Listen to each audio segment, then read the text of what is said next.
Assalamualaikum warahmatullahi wabarakatuh. Perkenalkan, nama saya Iza Rahmadinia, NIM 2301021130, mata kuliah Hukum Perbankan dan Lembaga Keuangan Syariah. Baik, di sini saya akan menjawab pertanyaan yang pertama. Jadi yang pertama itu soalnya jelaskan pengertian bank syariah.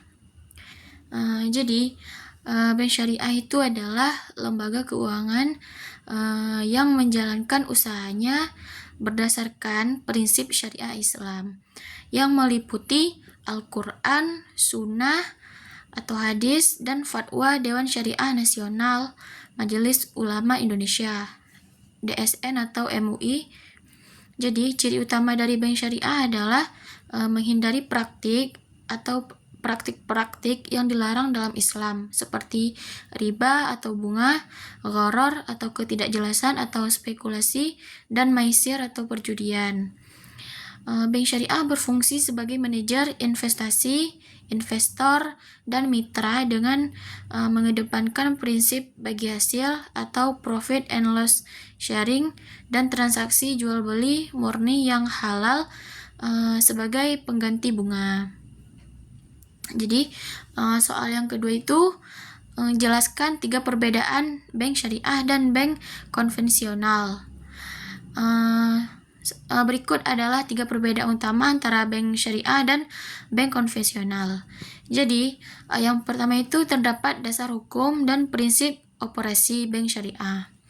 Jadi landasan operasional utamanya adalah prinsip syariah Islam, merujuk pada Al-Quran, hadis, dan fatwa Dewan Syariah Nasional atau DSN MUI. Bank syariah secara tegas menghindari praktik riba atau bunga, gharar, ketidakjelasan, dan maisir perjudian. Dan yang kedua itu bank konvensional. Landasan operasional utamanya adalah hukum positif atau undang-undang dan peraturan perbankan nasional yang berlaku secara umum. Yang kedua itu terdapat mekanisme imbal hasil dan biaya bank syariah, yaitu mengganti bunga dengan mekanisme bagi hasil atau nisbah untuk produk investasi seperti mudharabah atau margin keuntungan jual beli yang disepakati di awal seperti murabahah. Imbal hasil bersifat fluktuatif, tergantung kinerja usaha atau tetap berupa margin sejak awal.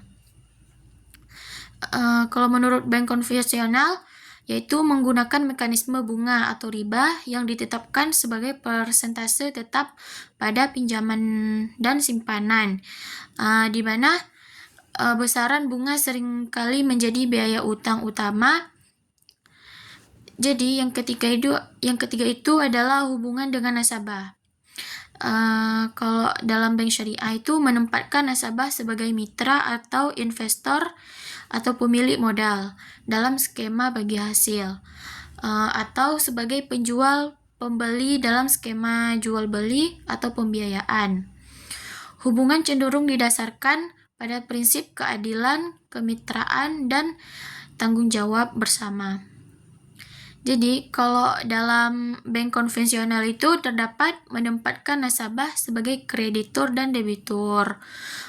Hubungan didasarkan pada pinjam-meminjam uang dengan kewajiban pembayaran pokok utang ditambah bunga. Jadi, selanjutnya adalah soal yang ketiga. Jelaskan tentang kegiatan penghimpunan dana pada perbankan syariah.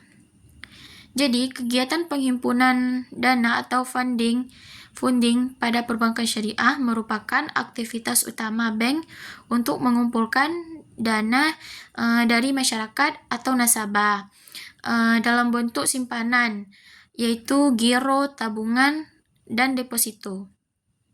Penghimpunan dana ini umumnya menggunakan 2 akad utama. Jadi, yang pertama itu adalah akad wadiah, yaitu titipan. dana yang dititipkan nasabah dan wajib dikembalikan oleh bank sewaktu-waktu. Bank bertindak sebagai penjaga dana. Bank boleh menggunakan dana tersebut untuk kegiatan produktif. Namun, seluruh keuntungan menjadi milik bank.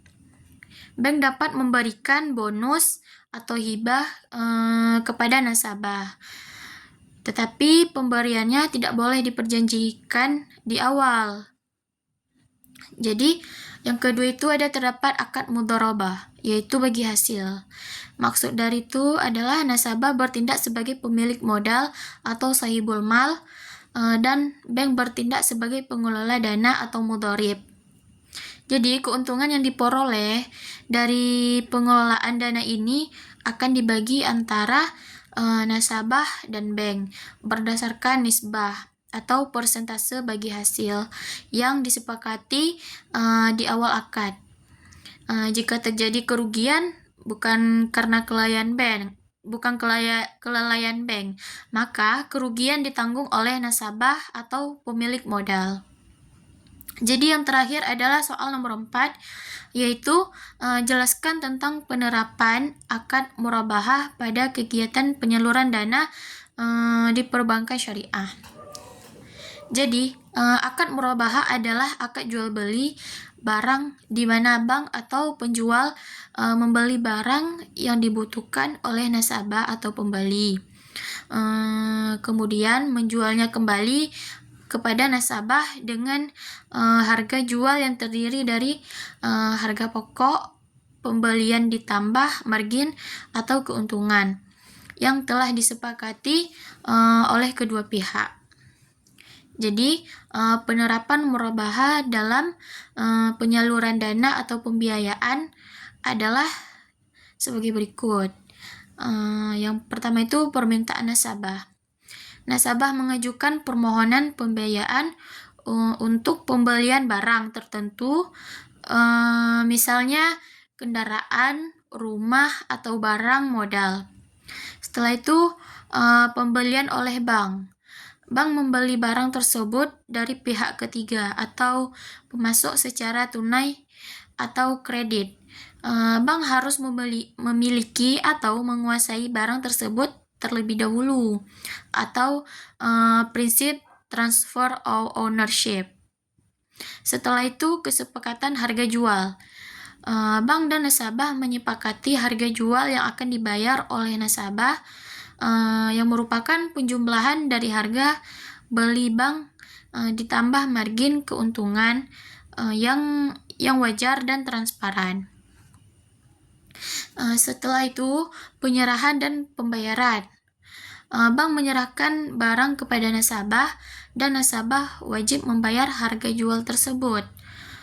Pembayaran dapat dilakukan secara tunai atau angsuran atau cicilan dalam jangka waktu tertentu atau murabahah bersamaan ajil.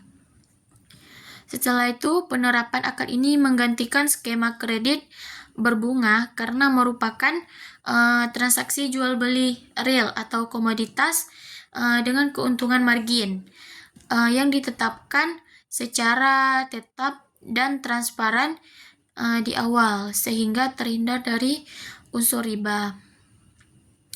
Baik, cuma ini yang dapat saya sampaikan. Wassalamualaikum warahmatullahi wabarakatuh.